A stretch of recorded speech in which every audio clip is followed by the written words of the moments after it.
Cette année, le budget est conforme aux hypothèses retenues lors du débat des orientations budgétaires. Pourtant, les choses ont bougé, et vite. Un budget sans surprise, pas de hausse de fiscalité affichée pour les Stéphanoises et les Stéphanois, mais la hausse décidée par la métropole, elle, est bien réelle et les contribuables sont les mêmes. Ceci posé, le budget de la ville s'établit à un montant de près de 320 millions d'euros, en progression de 3,8% par rapport à celui de l'année dernière. Les dépenses et les recettes s'équilibrent grâce à un recours à l'emprunt de 24 millions d'euros, soit une progression de 4,52 millions d'euros, plus 23% par rapport aux 19,51 de 2021. Il faut mettre ce chiffre en perspective de la progression de l'épargne nette estimée, qui, elle, progresse de 2,80. Je parle bien là, on est toujours dans des estimations. Notons que la réévaluation des bases décidée par le gouvernement, plus 3,4, vient amplifier le produit fiscal lié aux transactions immobilières. Bienvenue. Pour le reste, rien de particulier. Les ressources sont identifiées, les dépenses réparties conformément aux propositions évoquées lors du débat des orientations budgétaires, sans changement notable d'un exercice à l'autre. Le monde de demain n'est toujours pas au bout du jour. L'élaboration du BP est toujours un exercice de prospective délicat, mais particulièrement cette année. Alors que la crise sanitaire semble s'éloigner, les conséquences de la guerre en Ukraine commencent à impacter, elles aussi, les dépenses des ménages comme de l'institution. Les commissions d'appel d'offres voient se succéder des demandes pressantes et justifiées de réajustement à la hausse des prix initialement prévus, et même des pénuries sont à redouter. Dans ces conditions, bien que cela soit difficile, il faudra, le cas échéant, prévoir de réduire la voilure en matière d'investissement et d'imaginer pouvoir possiblement les réorienter.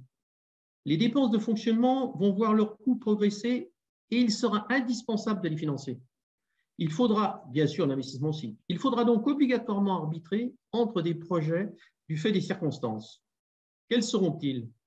Des choix douloureux devront être faits. Pour notre part, nous demandons à ce que cela ne soit pas aux dépens de la nécessaire et urgente adaptation de la ville aux contraintes climatiques à venir. Le dernier rapport du GIEC, paru le 28 février dernier, est sans nuance.